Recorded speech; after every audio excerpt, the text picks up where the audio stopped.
Okay, let's start, please. So, after working on 3 different activities in the morning, 3 different projects, you have prepared 3 different presentations. The first one is fixed or pre-planned signals. The second one is semi-actuated traffic signals. And the third one is fully actuated signals. Each group is going to have around 20 minutes for the presentation. And the other groups could also help ask them questions at the end. So remember, the purpose of these presentations is to make sure everyone understands. And remember, the other groups haven't seen what you saw on ceramics and what you have come up with research. Okay? So please try to be loud so that everyone can hear. And also try to answer the questions as much as you can. And I'll be asking some of the I'll be asking you some questions. Okay, so the first group.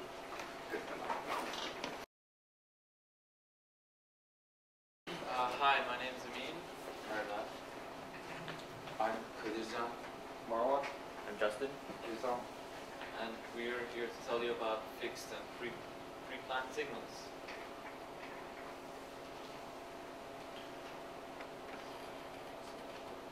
Okay, so what are fixed signals? They have a fixed cycle. Now, a fixed cycle do not depend on activation. So, whereas actuated signals, they may have a sensor or a pedestrian button, and then the light cycle would depend on that. This one is fixed. So, for example, it's 30 seconds of green light, then 3 seconds of yellow light, and then 15 seconds red light, for example. And it's a cycle that repeats. And this is ideal in a heavier traffic situation and when there's multiple intersections after each other. But it's less ideal in light traffic or intersections that are very far apart. And for example, if it's at nighttime where there's no cars at all, you want to go through, but you don't want to stop at a red light that just shows up because of the cycle.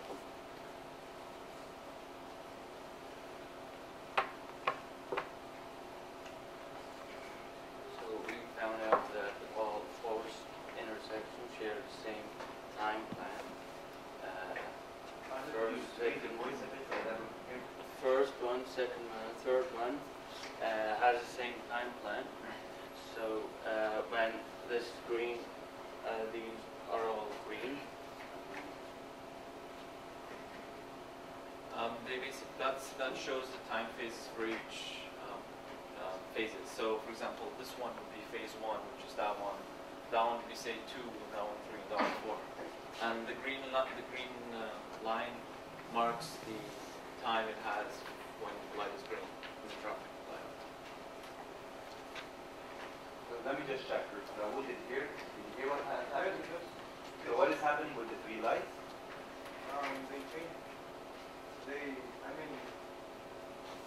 So you guys have to be loud so that everyone can hear. We enumerated the traffic lights. The traffic light, and those are the corresponding values. it's basically all the intersections here, they turn green or red or yellow at the same time for each intersection. That's basically it. And why is that? What's the purpose of that? In order to prevent traffic, basically, in order to prevent a traffic jam, as each intersection turns, say, green, all of them move so they don't pile up again for the next intersection. So the problem we need to solve is what's wrong with the 4th intersection and how can we improve it?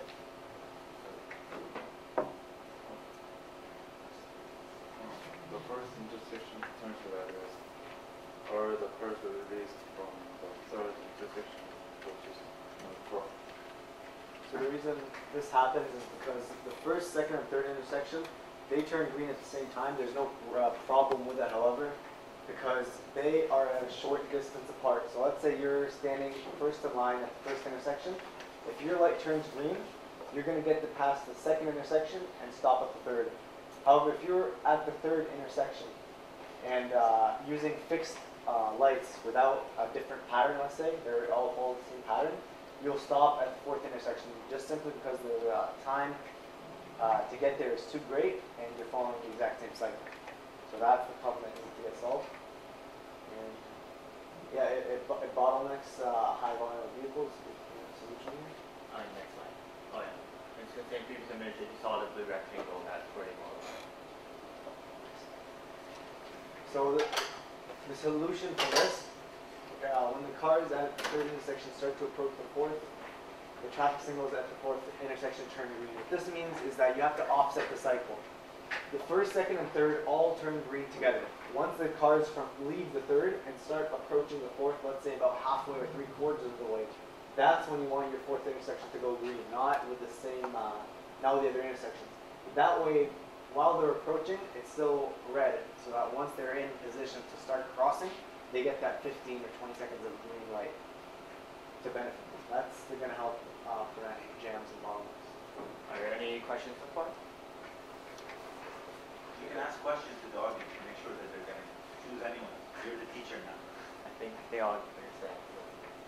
Oh, and our second problem was we wanted to, well, the problem asked us to tweak with the green lights in the first and second intersection. Right, I'll continue. So then it asked us to increase the green light time for the first intersection and decrease the one for the second, and that was just really bad because now there's little green time in the second intersection, and over time the cars accumulate and it's going to bottleneck and they don't pass through. And then eventually all the intersection will be in traffic jam and cause that. Yeah, something like that. So one of the questions they asked us is what's going to happen if there's summer on a summer long weekend? What are we going to change and stuff? Well, obviously we have to modify the cycle because in summer, say there's more cars, so we need to change the cycle of the intersections, the timings, and say the offset of the cycle.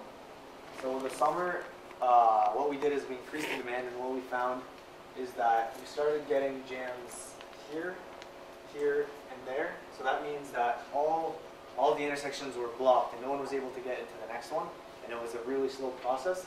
So what we found helped is we take away green light time from the people going across, since there weren't as many and they didn't, they don't get priority over the thousands of vehicles moving on the main road. So where was the main traffic going? The main traffic was going north. Just to the fourth intersection. Right. And there was also cars wanting to go across, but not as many. So we decided to take away time from them and add it onto the green light of the vehicles moving north. That helped a lot, actually. And what we also did is we just modified it like that. We took away from the other cars and gave these cars priority. So it all matters. Good thing with the fixed cycle is that based on your knowledge, like if you know it's a long weekend, you know it will be busy in the summer. So you can set those cycles, preset them. Here, well, we had to list the advantages and disadvantages of using a fixed signal. So we'll start with the advantages first. It's cost effective, it costs less in order to, better than, what was it? Actual dealership. Because the longer cars are at a standstill or at a traffic jam, not just cost money-wise, but also the travel cost, the total travel time, that's much longer. Because in the other case, when we tweaked the cycles and we got them to work properly, the cars were moving pretty swiftly. And installing the traffic light itself, it doesn't require any sensors or anything like that. Well, clears traffic, obviously, because if say for example, there's a lot of cars coming through, the fixed signals help maintain less traffic in each intersection. So it allows more cars to flow through and not cause a traffic jam and eventually cause huge traffic. The reason this works, if you think about it, if you want to think about why actuated wouldn't work, is because let's say right now you're at the main road and you're going north, and there's a lot of vehicles that want to cross one of the lights, but at the same time there happens to be it's like an anomaly, right? There happens to be a lot of vehicles that want to move east. The sensors will read that a lot of vehicles want to move north and from west to east, so it might give the priority from west to east. But in actuality, these aren't the only vehicles going north. There's an intersection behind them, and one behind them, and one behind them. But in the case from west to east, there's only one intersection that's busy. So with sensors, it might you give priority to the wrong group of people, which is just going to cause an even bigger delay.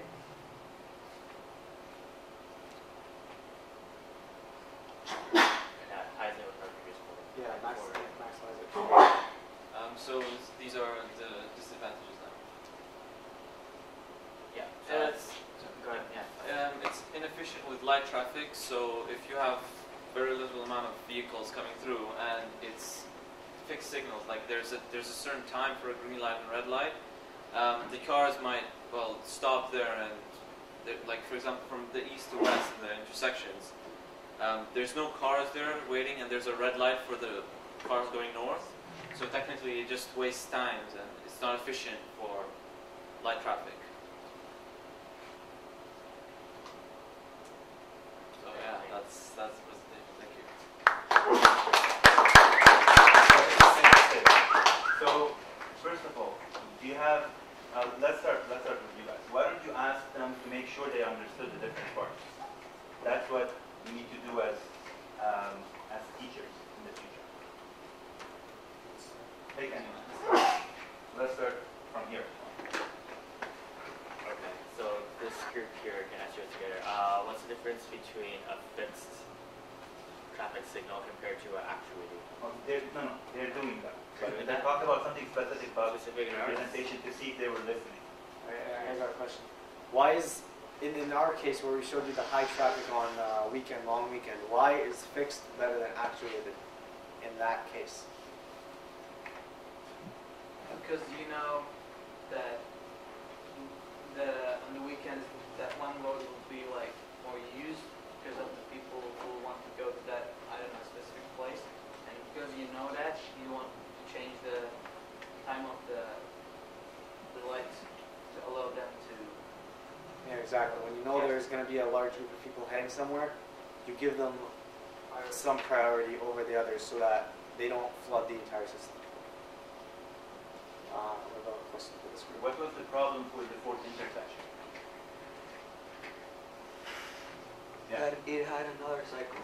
The other three had the same cycle, and the other ones, and the cars went like with a great time.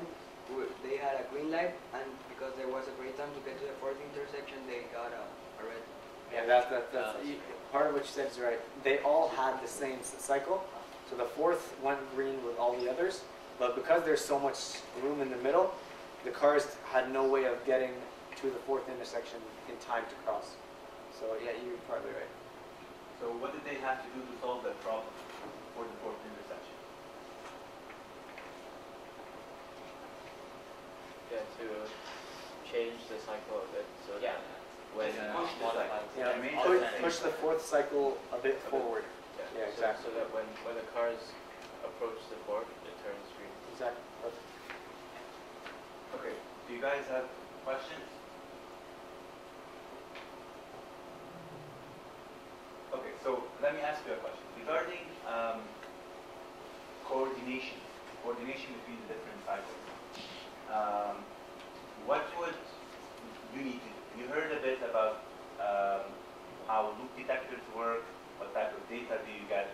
So think of it from a general perspective, from the smart transportation mechanism perspective. What's the procedure for you to be able to come up with a coordination method? What do you need to measure? Well, you kind of need to set it as a ratio almost of the cars using the main road as opposed to the cars using. So what road parameters would you be looking to maximize? Well, you want to maximize first off the flow of all the roads, particularly the main road. Exactly. Just going north to the fourth intersection. Yeah, because if you do happen to make one of the side roads a bit busier, it won't clog up the system as much as if you make the main road busy. That's just going to happen. So the procedure to come up with these timing plans has to do with measuring from the loop detectors how the flows, speed, and densities are, going east and west and going north and south. And based on that, you then want to make sure that the vehicles that you have there are not backlogged. So your flow is well enough so that they actually go through. You don't want the intersections to be filled out from between two intersections. That's the procedure that you need to follow. And in some cases, I could give an example of university and college. The traffic on university is so big, going north and going south, the one going east and west cannot be given the same type of priority. So if you actually try walking across, if you're not at the light at the moment it turns, the pedestrian crossing turns white, if you wait for a few seconds, then you can't cross it. It's too wide, but that's how the limitations that you have.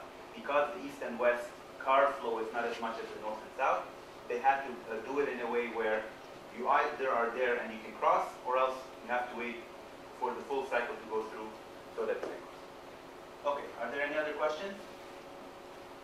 Okay, let's thank our speakers. Okay, next up, we have semi-actuated signals.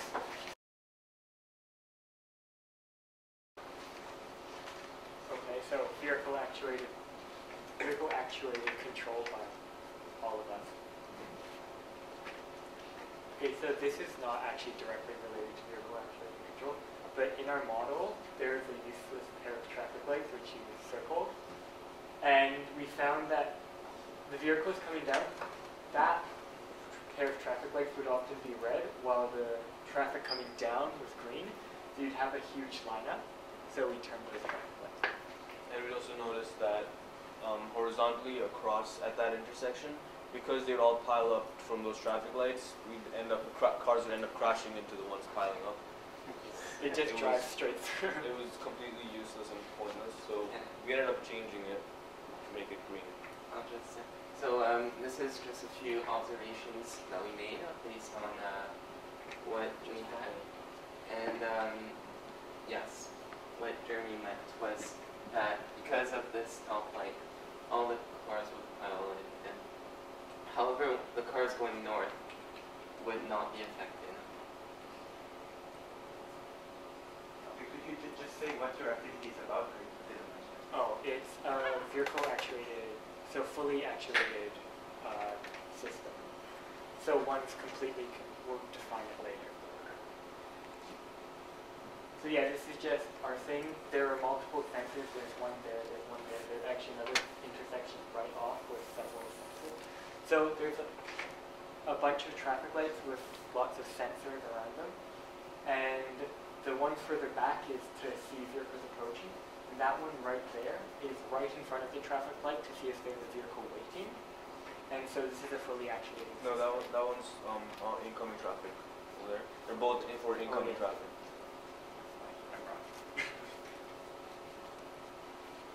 Okay, so yeah, there's three types of signal operation. That's Okay, so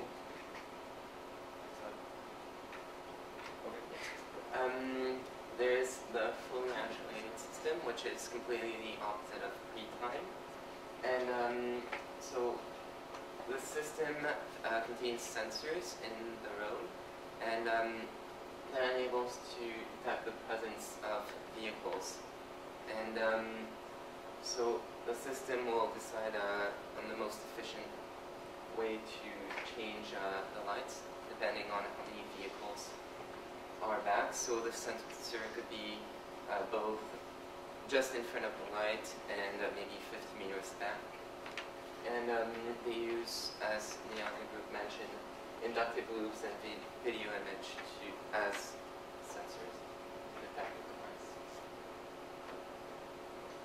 So yeah, this is an example of sort of the green light system. So there's a minimum time for the green light, and if the system does not detect cars coming from the opposite direction, then it'll just extend the green light basically forever. So you can set a maximum green light. So we made an animation for you guys, which will actually show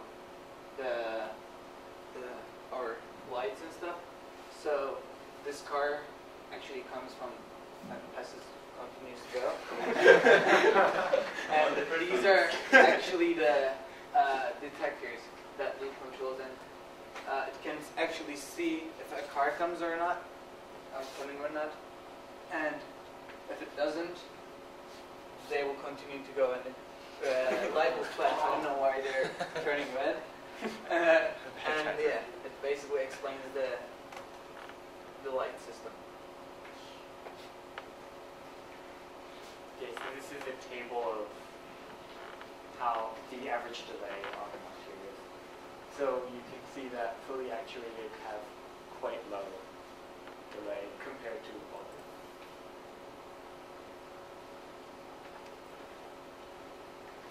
Okay, I know what it is. Yeah, advantages of this is fully activated. Yeah, okay, fully activated. They're more efficient for time constraints. If you want to get somewhere, you know, it helps you remain at a constant pace without having to stop because of the timed traffic lights. So it results in fewer stops and delays, and because of fewer stops and delays, you also conserve gas because you don't have to you don't have to stall while your car is running. You can just continue to go. Yeah. That's okay. And also, the lessens the fuel consumption. I said that it saves gas, Yeah. fuel consumption. Okay, so the disadvantages are it's more costly to like set these things up because you need more sensors everywhere. Under heavy demand, the system also is not sufficient because if there's heavy demand in both directions, the traffic light will keep the minimum green time, and this will result in huge backup. And we actually have a picture of that from when the demand was increased a lot. And it's also vulnerable to sensor malfunction. If the sensor breaks, then it doesn't work. So you need to make sure your sensors are maintained, and you have to have some kind of plan in case the sensors stop working. So yeah, that's an example. When the demand gets heavy, the green time is really short, so you get really long backups like in there, and you also get strange situations where you don't have one green time out of the four. So this was one more observation that we did out of provided map. It's for some reason only one light would be green at a time. And it did that in kind of a circular thing, like the other light, the light crossing the green one won't turn green next. It'd be the really congested one next, but only for a short time, and then go to a different. I think the best system would work here with these guys' lights. If they're like timed, it will actually let the people go and pass by easily. One question. Isn't that the only light green because it's allowing people to turn left? No, but when this light stopped being green, like when people stopped turning, it would actually not go to the other group of people. It just switched to It would just follow a pattern from like up, down, left, right. They constantly. It wasn't very logical. I think the reason why that is the only one which is green is because you have a left and a right turn on that one, which means that the way the phases are put on this particular intersection, that no one should be able to turn. If you have any other green, then there's a probability of crashing, right? If you had only the right turn, so coming from there, the right turn which is left in the figure, and then going down, then you could have other possibilities. But because all of those three are green, no one else can actually turn, right? So that has to do with the exact design of the intersection, which you did yesterday, right? By making the house one green, there would be collisions. Yes. But even if you were to make both of them green, the people on one side would have to wait while the other people were to drive, right? Yeah. The most dangerous parts in intersections is when you have two lefts at the same time. So right turn is usually less dangerous, but left turn, your left turn, you're going across a high-speed incoming vehicle. That's where the most dangerous are. That's why sometimes you tend to put the left turns as a separate phase, just to make sure you don't have problems. Okay, so let's go back to what you were discussing about fully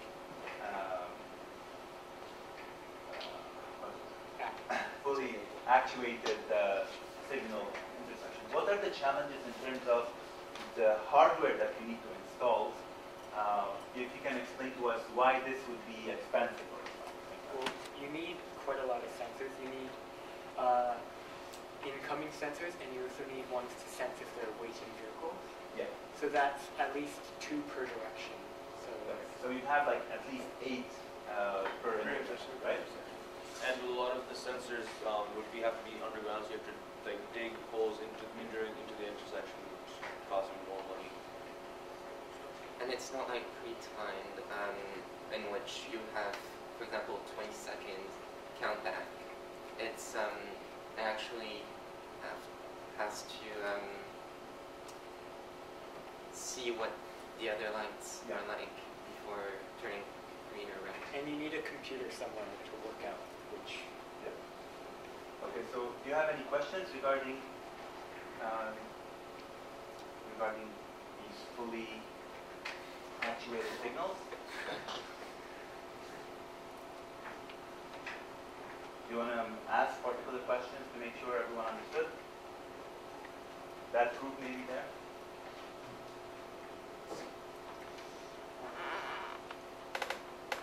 Okay, let's thank the group for the presentation. Okay, I will ask you guys, I will ask all of you questions. So, now that we saw pre-timed signals, we saw semi-actuated signals, and we saw fully actuated signals. We saw that some of them are good in particular situations and some are bad in particular situations. So what are timed or pre-timed signals good for, other than that team? Yeah. Busy roads. Okay? During congestion, pre-timed signals actually let through the most of the vehicles. So it maximizes the flow, okay, the overall flow. Why is that? Yeah. So you don't have constant red and green lights. You set something and they just follow a system rather than the light constantly turning red, which starts stopping road traffic. The actual cycles are longer, right?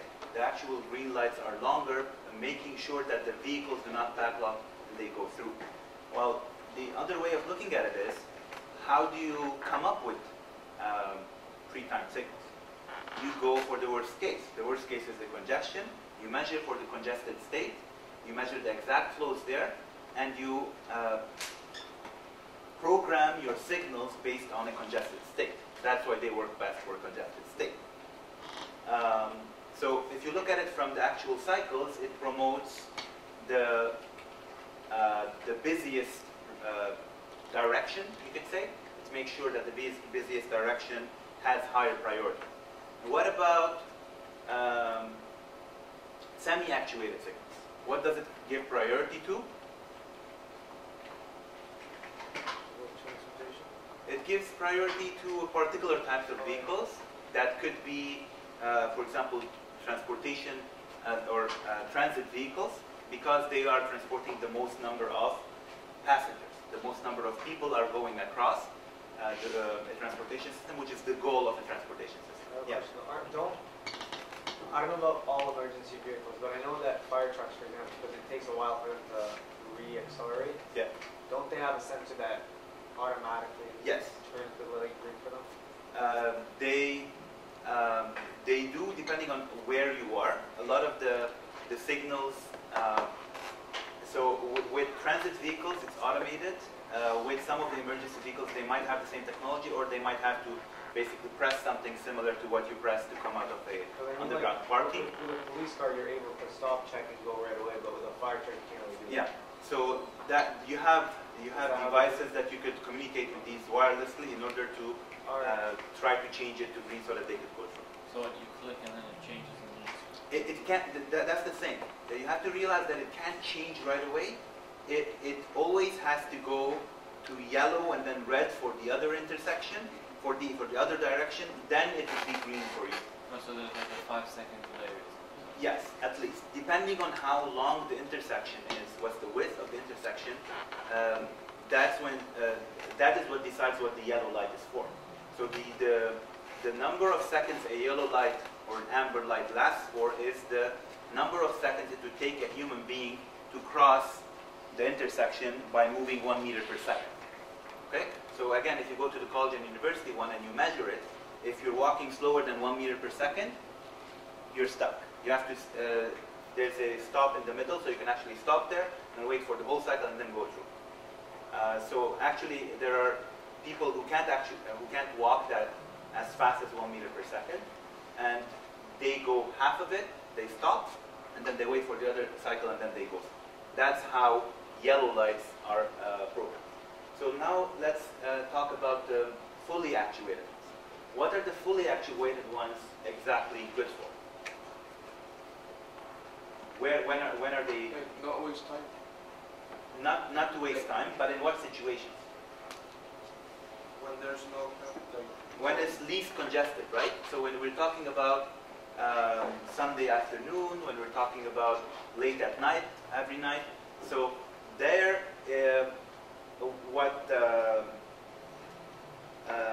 what fully actuated signals do is they go through, they try to go towards the minimum green. Okay? So if there is two possibilities about making the green longer or shorter, then they would go to wherever the vehicle is, and that ends up towards the more conservative, towards the shorter green cycles, and that works well in low congested areas because it means that you're not wasting time. That if a vehicle comes from the other direction, they would have priority, which is the exact opposite of fully timed signals. Okay? So thinking about it from that way, thinking about doing things the most efficient way, if we can program the same traffic light to have pre-timed, semi-actuated, and fully actuated signals, okay? Which one do we use when and why? If the same vehicle can have different modes, if not same vehicle, same traffic controller can have different modes. If it can be pre-timed at a certain time, and then it can change to actuated, and then it can change to fully actuated. How would you program it? Yes? Well, yeah, look at when's it busy, when's it not. So like say rush hour, you would have maybe the pre-timed one. So during rush hour, you'd have the pre-timed. And maybe at night, you would probably have the actuated. You'd use the actuated then on particular intersections where you have priorities for transit vehicles, let's say, and at nighttime. At nighttime, or when during low congestion times, you shift to the fully actuated. Yeah, fully actuated. So what this is doing is you're getting the best output out of your traffic light, but at the same time it is assuming that you have all the technology available. So all the technology in terms of all the sensors that you need for the fully actuated, right? So having all the sensors there, it doesn't mean that, okay, I've already put in the money, I'm going to run it at fully actuated. It doesn't make sense to run that fully actuated because as we saw, during congestion, it doesn't work well. So the traffic lights nowadays have the possibility to have different modes to them, and they are, you can think about it, pre-timed to go into either pre-timed or fully actuated or semi-actuated, depending on where the intersection is. And a lot of the traffic lights are actually being updated to have these different modes. Yes? Is there like a monitoring station where, let's say, for some reason there's a really big traffic jam where you can, okay, say instead of it changing to pre-timed in 2 hours, we're going to change it now? Yes. Yes. So you don't have to actually go to the light? Yes. MTO could actually change it. Yeah. Let me see. I had another question.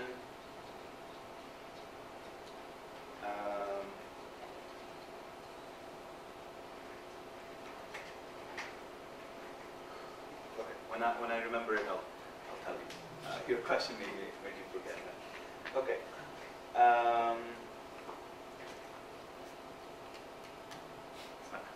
Okay. Let's see. Now we have time for doing the survey. There's a survey for the course.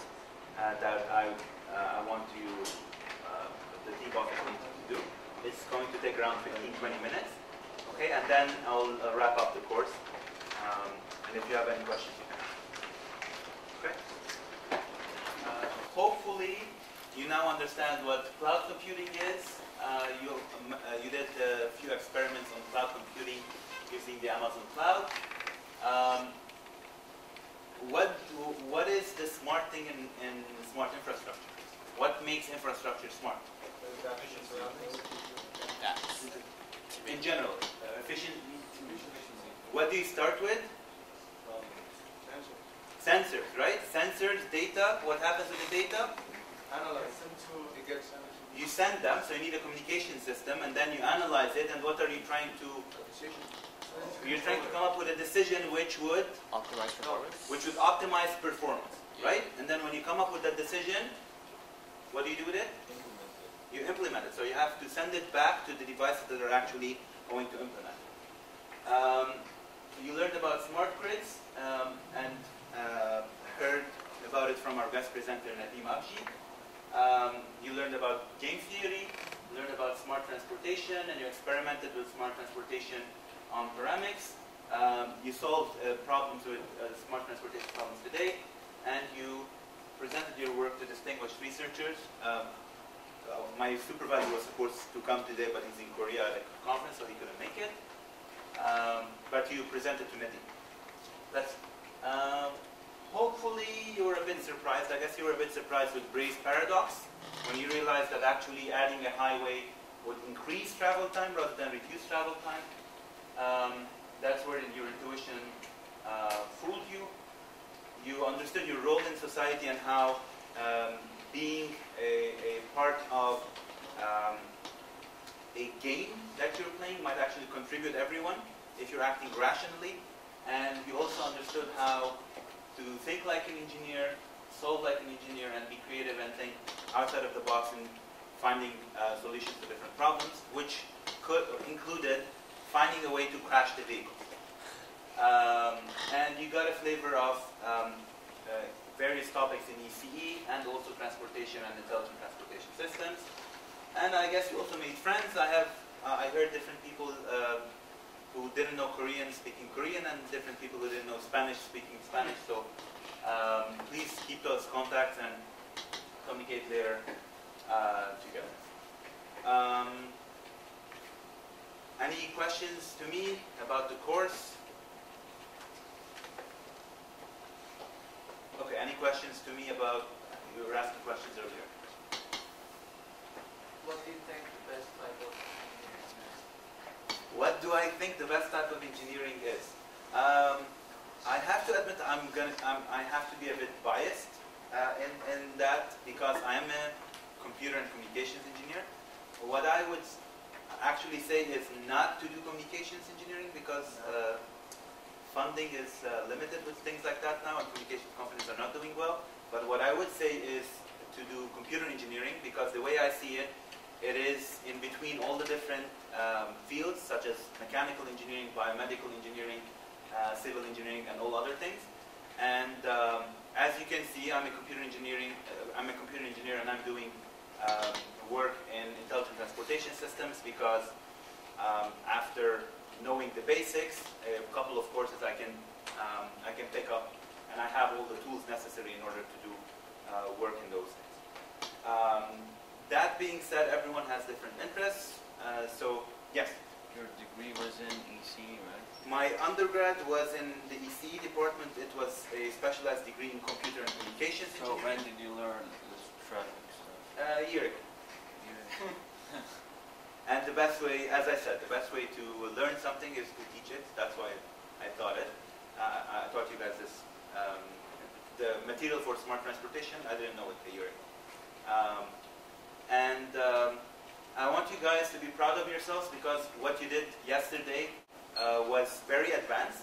The transportation things that you did is third-year civil engineering material. Cloud computing is fourth year or graduate level. And smart grids also is, again, fourth year or graduate level. And a lot of the tasks that you were given were not easy at all. And you did brilliantly. Also, patience. You came up with lots of ideas. Nadim was telling me he was really surprised with some of your ideas, which were 10 years ahead of now. And also today, when you managed to do research and show examples of things that you learned from practice using paramix in order to teach your colleagues about different traffic control methods. I would like to thank you for being mature, for being adults. I didn't have to run behind anyone. You made my job and the counselor's job easy, relatively easy. Okay, if you don't have any more questions, I guess that's about it for the course.